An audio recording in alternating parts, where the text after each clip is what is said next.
Welcome to Expat Hoops, where we talk to American basketball players about their college experience at home and their pro experience overseas. Today, we interview our second player from George Mason University's 2006 Final Four team, Will Thomas. Thomas played high school basketball locally in Baltimore for Mount St. Joe's before heading to Mason for 4 years as a forward. He made the NCAA tournament twice and made the All-CAA first team his senior season, finishing runner-up for Player of the Year and Defensive Player of the Year. As a pro, he's played all across Europe, winning the MVP of the Belgian League in 2010 and being part of the Spanish League champion and Super Cup champions in 2017. He won the Euro Cup title and Finals MVP in 2019 for Valencia and currently plays for Russian club Zenit St. Petersburg. We are happy to have Will on the show today to talk about his success. Will, welcome to Expat Hoops. Hi, thank you for having me. It's great to have you here and so you can tell about your story and everything like that. And part of that, as I mentioned off the top, is that you are another of a long line of local people that we interviewed here from the local area. You're from Baltimore, and you played in the Baltimore Catholic League. And one thing I talked about earlier off the top, and one thing I want to relay to the audience too, is that I actually saw you play when I was in high school. You played for Mount St. Joe's. You were a Baltimore Catholic League player. You were spent 4 really good years there. Is there anything that you can talk to us about playing in the BCL? You played in the same league as guys like Rudy Gay and other guys like that while you were there. The BCL is a good league. There's a lot of players that come from the BCL.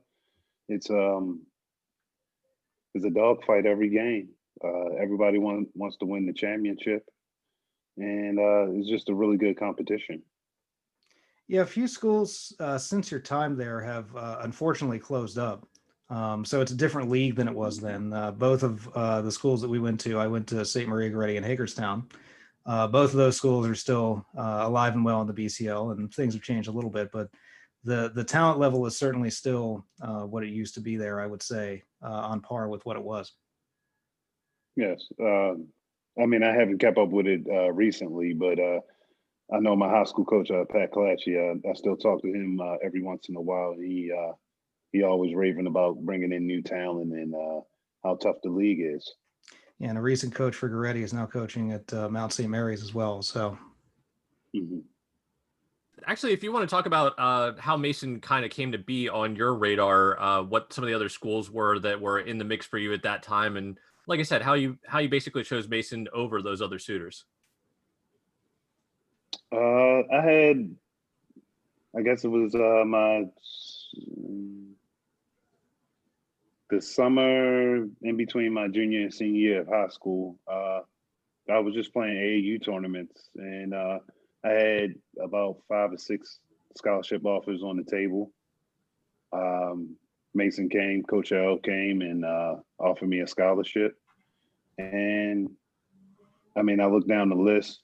I took my time. I asked my high school coach, what did he think? Because he's like a second father to me after my biological father. And asked my parents what they think I should do. And it just seemed like the right school to go to. Coach L had the family atmosphere where my parents felt comfortable enough for me to be there away from home and know that I was okay. I think that was the most important thing, is for my parents to be comfortable.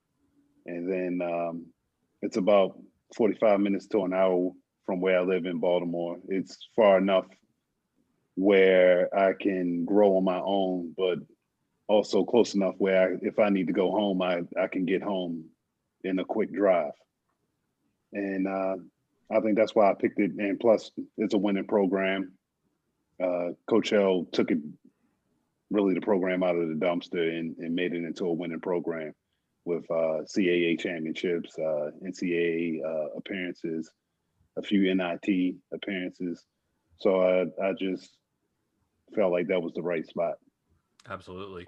So here's an interesting question for you. Well aware of, you were a pivotal member of the Final Four team. 2 years later, we're back in the NCAA tournament along with you and Fowler and Campbell, like the leaders of that team. But what was your favorite non-Final Four moment at George Mason? Winning the CAA championship. I think the year before we lost in the final 5 minutes of the game to VCU, when I think Eric Mina had them 2 steals and we just blew the game, and we could have easily won that championship. And then we came back with better focus and concentration to win that championship my senior year. Now, one of the things we kind of talked about off the podcast was the Final Four experience and becoming a professional. And I thought it was an interesting insight that you were talking about. If you had decided maybe to come out after the Final Four, would that have helped your pro prospects, whether it was here or abroad? If you could expand upon that a little bit more, what was the thought process at that time? Did you give it serious consideration to leaving? And why do you think that that maybe you made the right choice in hindsight? I just think you see a lot of players every year. Their team goes maybe deep into the NCAA tournament, and a player might come out a little bit earlier than they should, and they still get drafted. And looking back, I mean, it wasn't no thought for me. I was coming back to Mason. But if I probably would have thought about coming out, I might have got a drafted second round. And just off the fact that I was 19 years old, I think that gave me even better opportunity to make it to the NBA. But I mean, I just decided to come back to Mason to try to go back to the Final Four again. We were so close. I was like, why not try again? And one of the things about the remainder of your career afterwards is you did gain a lot of accolades over the course of the 2 years that you stayed there. You became a stalwart in the CAA. You became one of the league's best players, basically. So there's a lot of positives to glean from that. With all of those things, even though maybe your NBA prospects may have dwindled just a little bit, because as you said before about the hype of the Final Four and the fact that your name recognition was high, but you weren't as polished from a basketball standpoint. How do you think those accolades then went forward and carried over into what you attempted as your pro career overseas at that point? I think it helped a little bit, but I guess the teams over here don't really follow all the individual accolades, maybe as NBA does. But it definitely helped me get a job. I mean, obviously, if you get a few award player of the years or MVPs, you have to be some type of a good player. And I think it helped me start off in a good place. And when I started off in Belgium, that was a good league to start off in. And if you do well there, most likely your career will continue in better places. And can you speak to us a little bit about the process of, getting into the signing with an agent, figuring out where to go first? Because you said the Belgian league was a good place to start. And obviously when you started out, you did fairly well in Belgium. So leading in from the transition from those college years to Belgium, tell us how that worked out for you. I guess after my senior year ended in the NCAA tournament, I got invited to the Portsmouth Invitational for seniors. And at that point, I had already interviewed a few agents, and I hadn't made a decision yet. And I really didn't know which way to go, because it's all different type of agents. It's the fast talking ones, it's the slow talking ones, it's the ones that have all the NBA clients, and there are some that have all overseas clients, and it's other ones that have both. And I didn't really know which way to go. I wanted to continue to research the different agents and see who else was out there.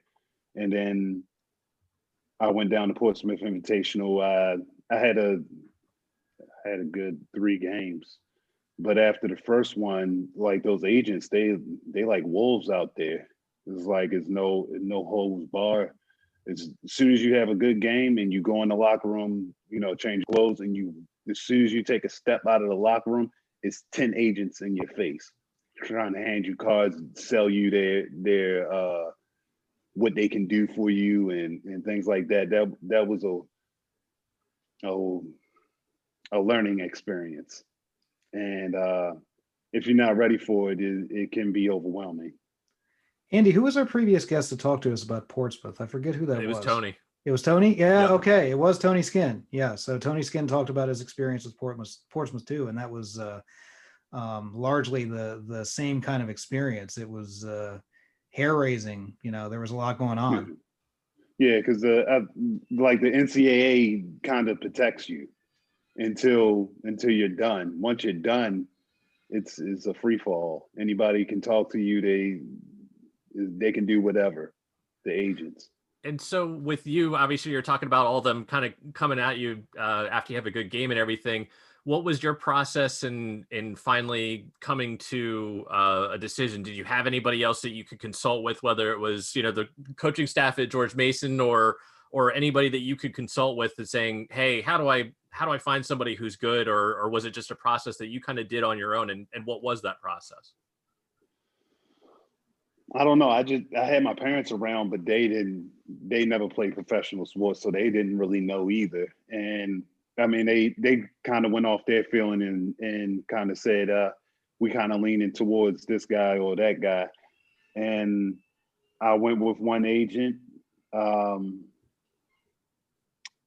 about 2 months, I just felt like he wasn't doing what I needed him to do. So I fired him and went with another agent. So looking back and talking essentially to yourself as, a college senior going to the Portsmouth Invitational Tournament, what sort of advice would you have had for you or somebody else going into that experience in terms of trying to find an agent now having been through that? I would say try to find your agent before. Try to sign with an agent or, find an agent before you go there. And then when you go there, if an agent come up to you, you just be like, I have an agent already, and they'll basically just walk away. Well, and on finding that agent, would there be anything in particular that you would recommend to somebody, whether it's something like sit down and talk with them how they see your career going, what would they do for you? What sort of questions do you think you would have having gone through that experience? Yeah, those are questions you need to ask. But they're going to tell you whatever they think you want to hear, just to get you to sign. So it's kind of you just gotta go with your gut. If you don't like them, fire them. It's all it's business. as simple as that. It's all business. Yep. That's what it is. So onto your pro career after you get all of this squared away. At a Mason Alumni Associated event recently, you were quoted as saying you have to build your career up as an American, starting at the very bottom and working your way up. You were a key player as a sophomore on a Final Four team, made the NCAA tournament 2 years later. And between that, you and Fowler and Campbell were pretty much leaders of the team.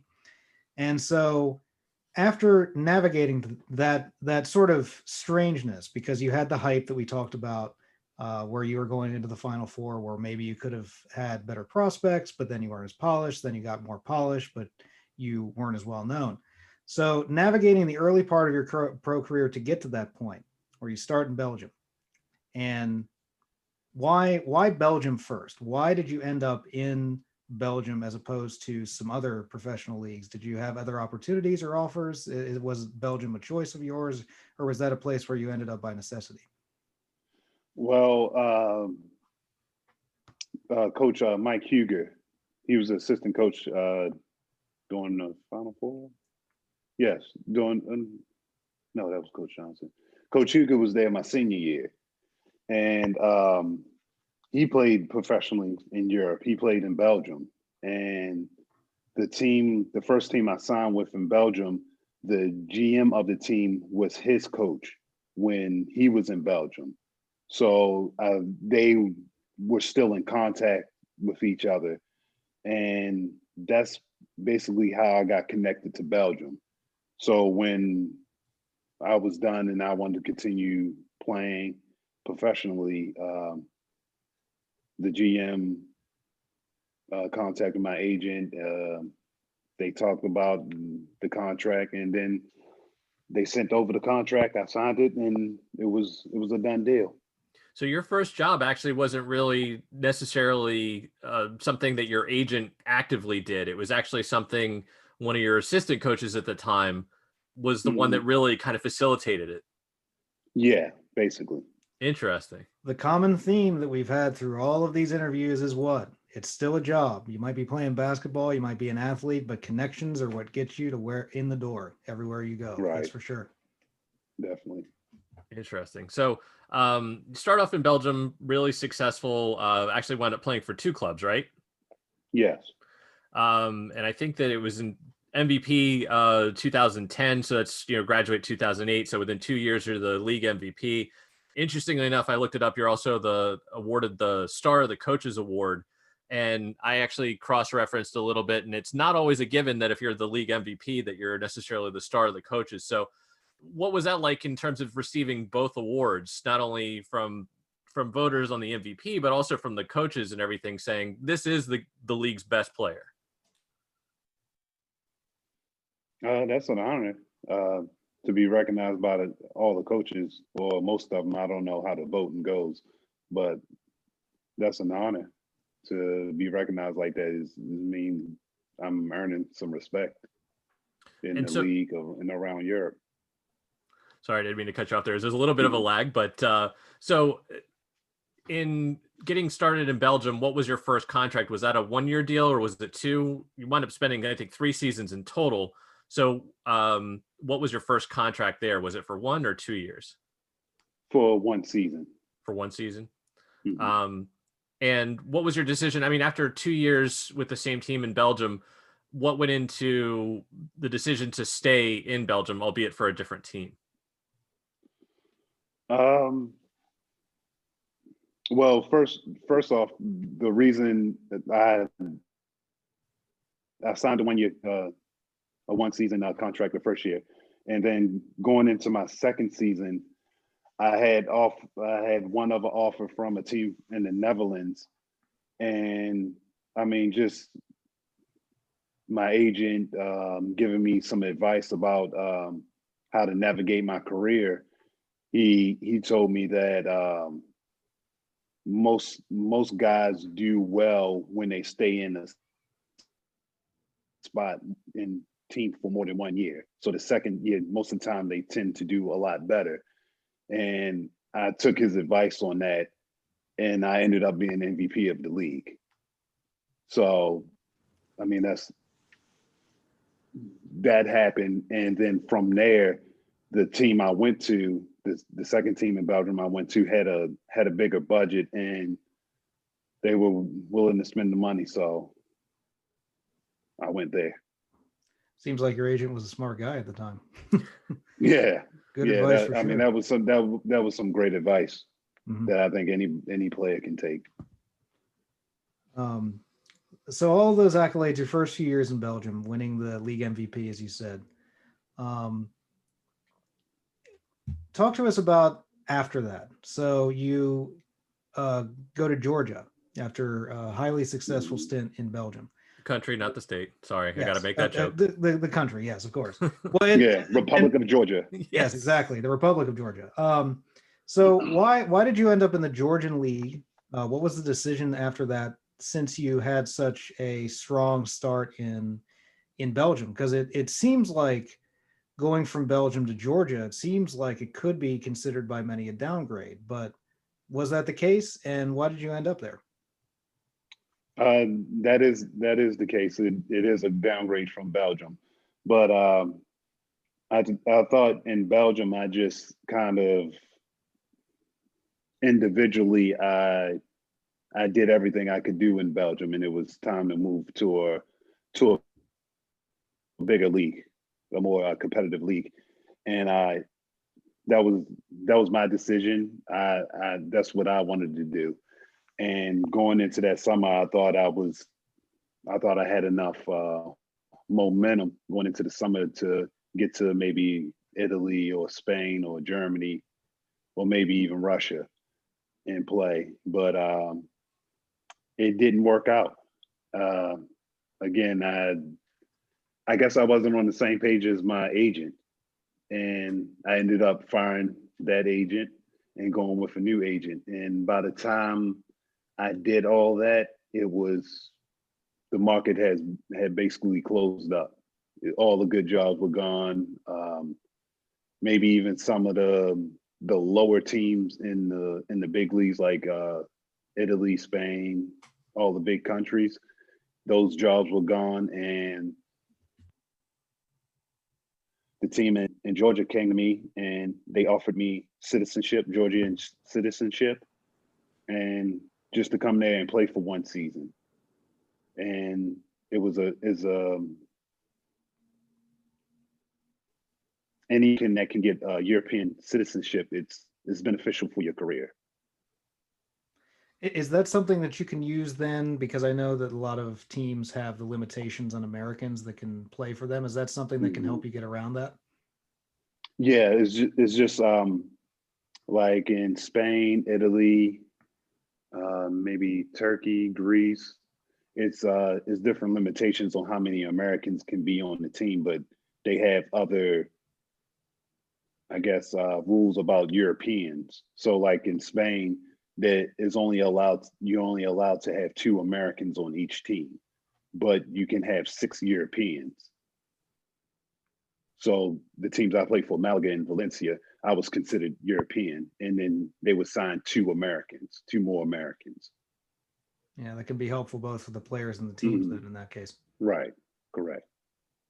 So that helps explain a little bit, obviously, in terms of the way that the market had closed off. It seemed like that now, again, another benefit of hindsight, was a good thing for your career because you were able to go and get not only additional experience, but also get the Georgian passport, because a lot of the leagues that you just mentioned, Turkey, Italy, Spain, were your next 3 spots. Mm-hmm. Yeah, I mean, it really helped my career. Like, I took the pay cut for that 1 year, but I was single. I didn't have no kids. So I was like, okay, I can do this for myself. Go here, play for 8 months, and then I'm gonna move right back up to where I'm supposed to be. So where you're supposed to be, the next stop was in Turkey. Take us through the transition from Georgia to Turkey. What allowed you to get there? Were there any other offers that were available to you at that moment in time? Or obviously this is probably a point in time where you and your agent are now on the same page. Your new agent are on the same page. How'd you get to Turkey? Yeah, the team offered. My agent was searching around for a team for me. They came with an offer. They playing in the Turkish league and the Euro Challenge. I played in the Euro Challenge my first 5 seasons. So my 3 years in Belgium and the 1 year in Georgia and the 1 year in Turkey. And they were looking to do well in the Euro Challenge, also the Turkish league. And I was one of the players they wanted. So you go through, you're basically motoring along at this point. You're in Turkey, you start and go through there, and you end up the next year in Italy. And afterward, you finally end up in Spain. So you start out with Malaga, and you spend about 2 seasons there before you end up in Valencia. So before you end up in Valencia, which is thus far your most successful stint, between then, you have some times with some other teams. Tell us about your time in Italy, the year that you spent there, how you ended up transitioning to Spain at that point.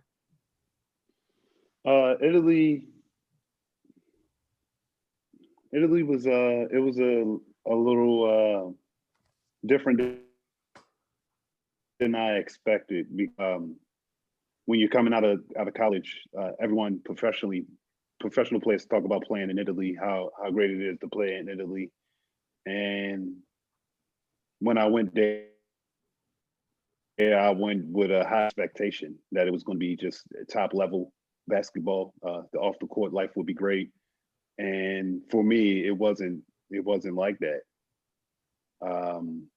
I guess because of the recession back in 2008, it hit Italy very hard with all the teams. They had to lower their budgets, cutting it 50-30% every year. And when the teams don't have the money, they can't bring in the talent. So the level of the competition wasn't as high as it was maybe a few years before that. And I didn't really like my experience in Italy. That's just how I feel about it. Maybe if I go back now and go to a better team or something like that, maybe it'll be a little bit different. But that's just what the experience was. So you took your experience there. You went to Spain. Tell us how Spain was different for you.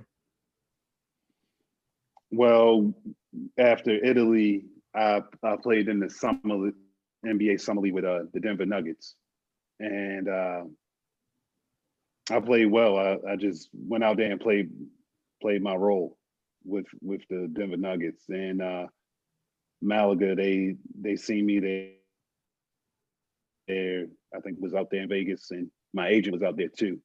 The agent I had at the time was out there too, and they contacted my agent, and my agent, and the GM of Malaga, we all sat down and talked, and they offered the contract. And I think after a few years of being in Europe, that this is what I was working for. I was working to get to a league like Spain and play in EuroLeague.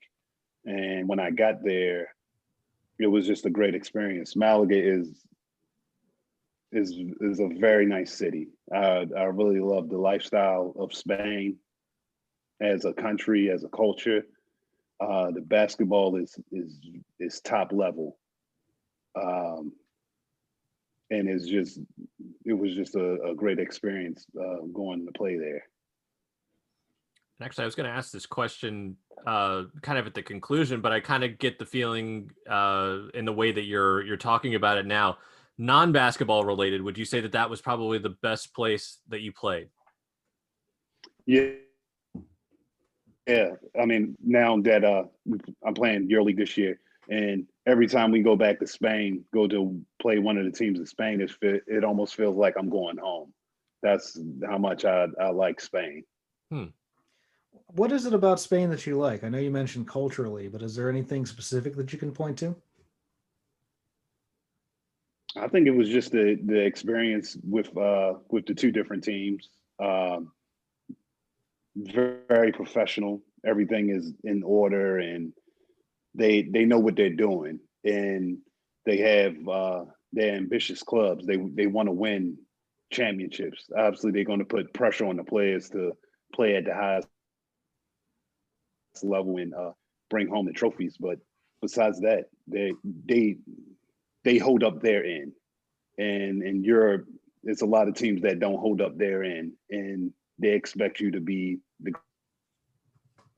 greatest player ever. And I mean, it just made life very easy. Before the podcast, you were actually talking to us because we were telling you that, we talked to Shaq McKissick before you two squared off about a week or so ago in EuroLeague, and you were talking about the experience in Spain. If you're not used to it, could you kind of give us a little bit more detail in terms of what you mean by that, in terms of what somebody should expect from the coaches when you're in Spain, especially if you're not used to it? Well, in Spain, the coaches, the Spanish coaches, they all kind of run the same defenses, offenses. The way they do their rotations for substitutions and things, and players that are new to it, the teams basically fill the entire roster. So if it's 12-man rosters, and they'll sign 11 or 12 players that are able to play, that have the ability to play at a high level. And the coaches go into the season thinking that they're not going to play their players more than 18 to 22 minutes a game. So if you're an American that has just, I don't know, come from China where you're playing 40 minutes and averaging 40 points, and you go to a situation like that, it's weird to go in for 3 or 4, maybe 5 minutes, run up and down, and then come right back out. And I think a lot of players that experience that for the first time, they're like, why is he taking me out of the game after 4 minutes and I haven't made any mistakes? Or I made 4 shots in a row. Why is he taking me out of the game? And that gets very frustrating for the player. And it's something that you have to be ready for, and it's going to happen. So at Valencia, you won a lot of hardware. You've had a very successful stint both as an individual and a team.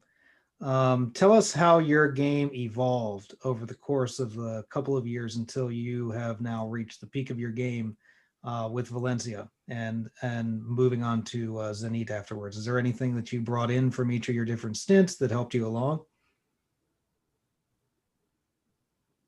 I guess just adjusting. As I gotten older, I've started to after every practice to work on my game. Just stay in the gym and try to work on my game, try to continue to improve in different aspects of my game. And as I do it every day for maybe 15 minutes, 15, 20 minutes after practice,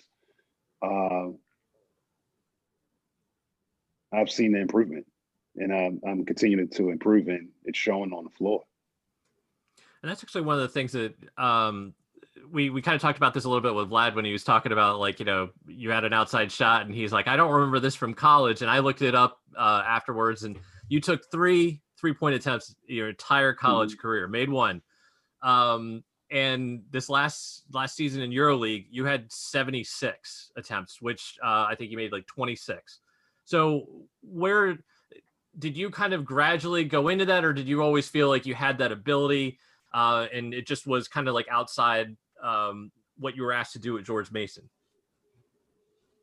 Yeah, I gradually grew into it as I became a professional, because my first year, the team signed me as a 5 and not as a 4. So I was still playing inside.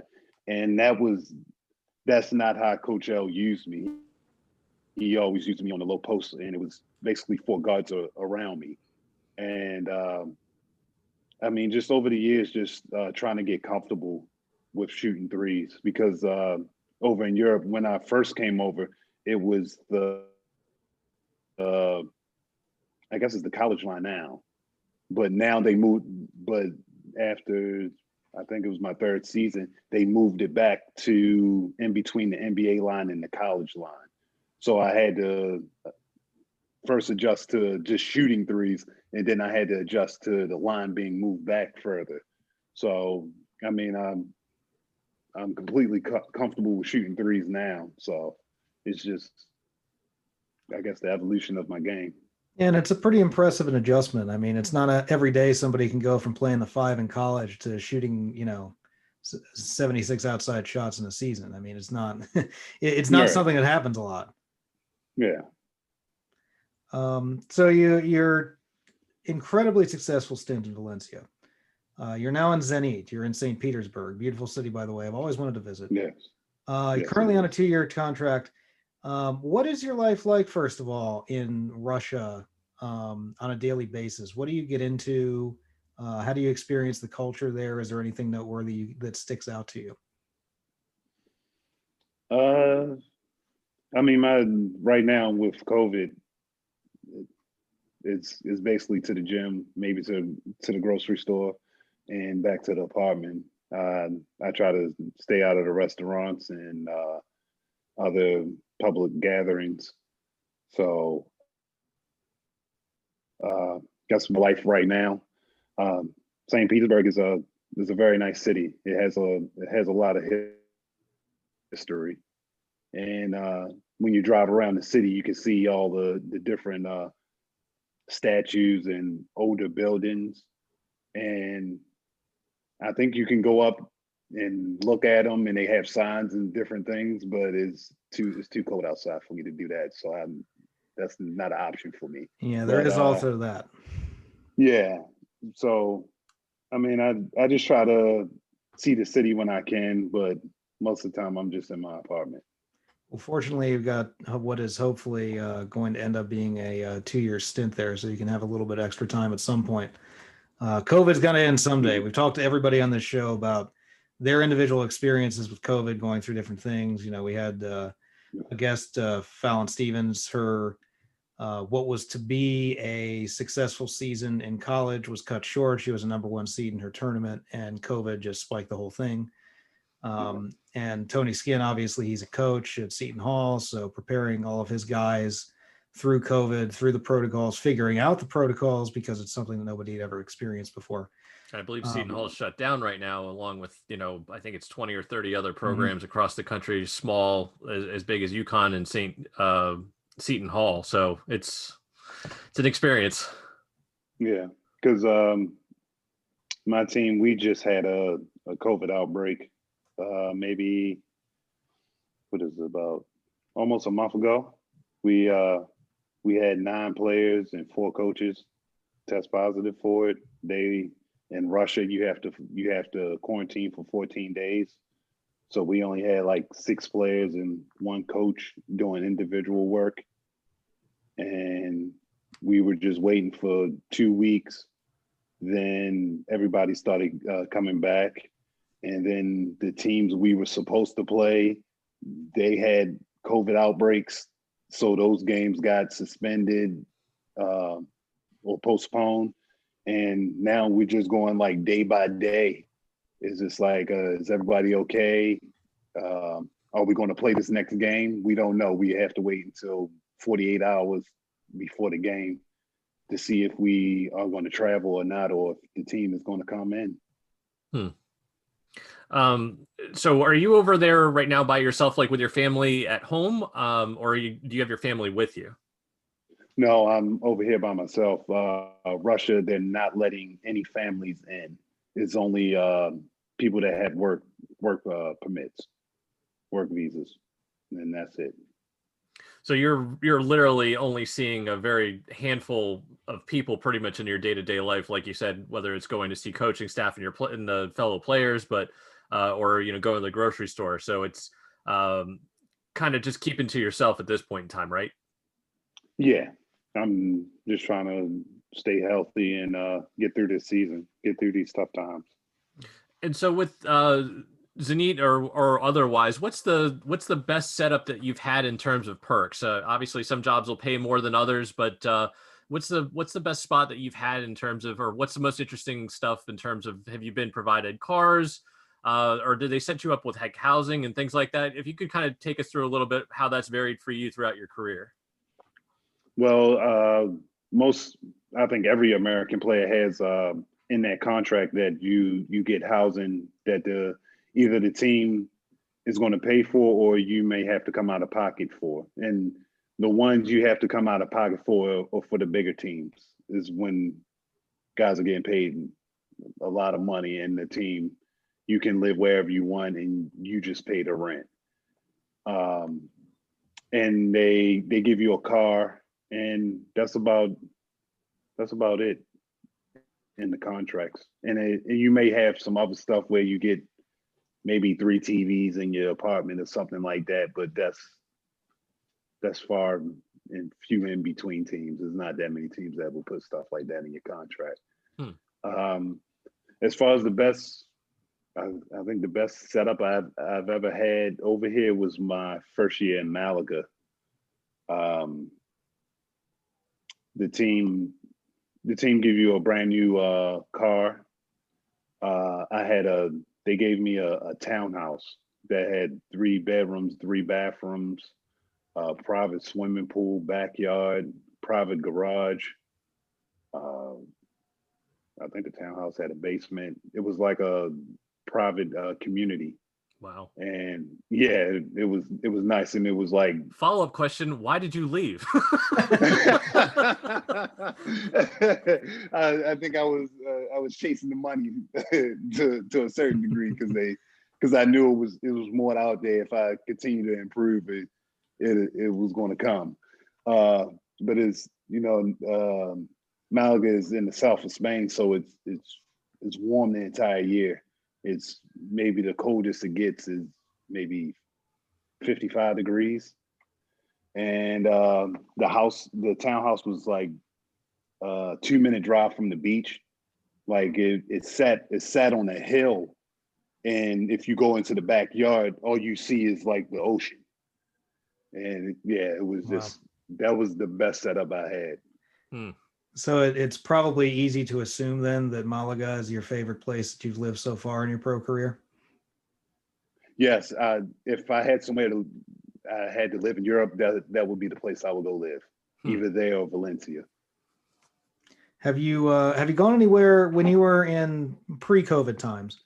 Obviously, your experience in Russia is a little bit unique, to use a kind word. Have you had the opportunity to travel anywhere else for fun, experience other countries? Because Europe, it's a place where you go to, you want to get around a little bit, and some of our previous guests have gotten around a bit too. It's a little difficult to travel because we only get one day off a week most of the time. If not, we going off 7 days of the week. But I went to Paris for like 2 days. I've gone to Madrid and Barcelona to visit when I was playing in Spain because it was so easy to travel there. You either get on the train or take a 45-minute flight. I went to Istanbul when I was in Turkey.